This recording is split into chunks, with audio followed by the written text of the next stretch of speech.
A brief update from Batsh Bonkers Britain here on the 1st of May, a sunny May Day at that.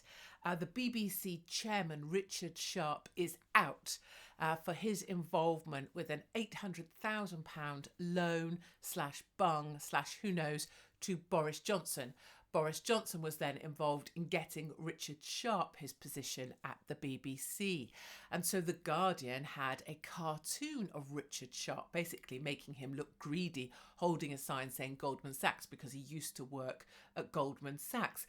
And now the Board of Deputies and the Jewish leftists are all outraged because they said the cartoon had anti-Semitic tropes in it.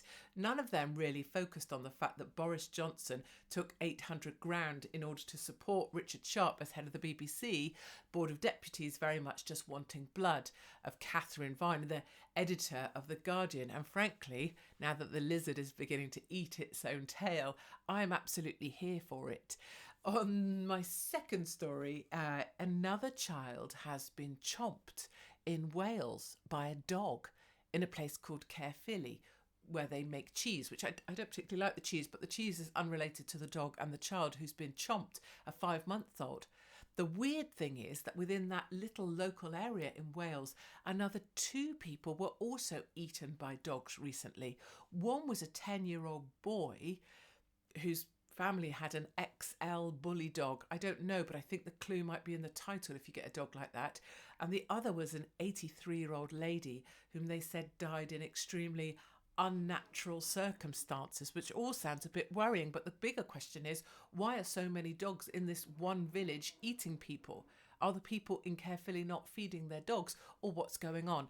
And then finally, the coronation of King Charles. Either you love it and you're camping on the streets, or you hate it and you're commissioned by Channel 4 to make a disgusting programme about it. Either of those options are available. But one thing King Charles certainly wants to do is make sure it's inclusive, very inclusive. Inclusive of religions, even religions I've never even heard of. There are people coming from the Jewish community, although they're still busy protesting at The Guardian about a cartoon that they said was anti-Semitic, even though it wasn't about them.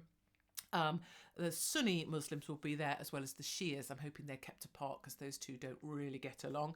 It's going to be like an awkward wedding, isn't it, where the mother-in-law isn't talking to the groom. The Sikhs will be there, the Buddhists, always a good bunch. The Hindu bunch will be there, the Jain, I don't know who Jains are, I don't think that's a lady, it's an actual religion. The Baha, which sounds tropical and excellent, and also the Zoroastrian communities. And I, for one, have to say, as a British person in this Christian country, that I am thrilled that the Zoroastrian community will be represented, because this ancient Indo-Iranian religion has a lot of meaning for me as a Christian person, and so I couldn't be happier. The Board of Deputies will also be there if they've stopped demanding the resignation of the editor of The Guardian that they're now calling a right-wing bigot.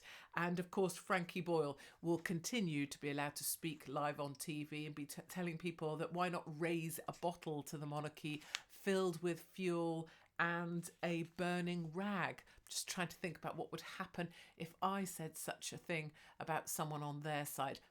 Anyway, that's the breaking news out of Batshit Bonkers Britain today, the 1st of May.